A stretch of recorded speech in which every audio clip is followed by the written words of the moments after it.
बळीराजा पुन्हा उभा राहील असा विश्वास मुख्यमंत्री देवेंद्र फडणवीसांनी व्यक्त केलेला आहे आणि त्यांनी शेतकऱ्यांना धीर देखील दिला।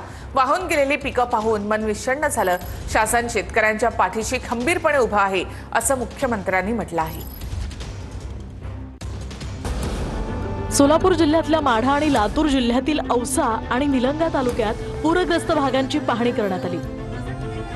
शेतकऱ्यांची वाहून गेलेली पिकं, गुरढोरं आणि घरांमध्ये शिरलेलं पाणी, उद्ध्वस्त झालेले संसार हे सगळं पाहून मन विषण्ण झालं।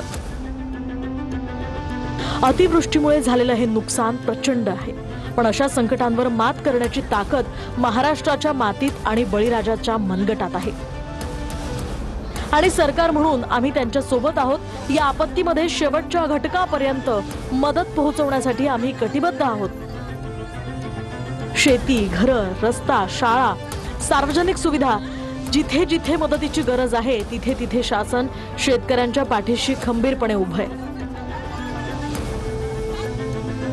यामध्ये टंचाई काळातील उपाययोजना अतिवृष्टीला सुद्धा लागू करणार। उजनी या ठिकाणी तेरणा नदीवर पूल, गावाला जोडणाऱ्या रस्त्याच्या कामालाही मंजुरी देण्यात आली आहे। शिवाय औराद शहाजनी या ठिकाणी पूर संरक्षण भिंत आणि बॅरेजेसची कामही केली जाणार आहेत।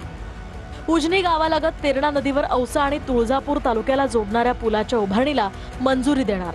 उजनी गाव ते राष्ट्रीय मार्गावरील उजनी मोडला जाणाऱ्या रस्त्याच्या कामालाही मंजुरी देणार। तर जिथे पंचनाम्यासाठी पोहोचणं शक्य नाही अशा ठिकाणी ड्रोनद्वारे पंचनामे तसंच मोबाईलवरील फोटोही स्वीकारले जाणार। या कठीण काळात आपल्याला एकमेकांना धीर द्यावा लागेल।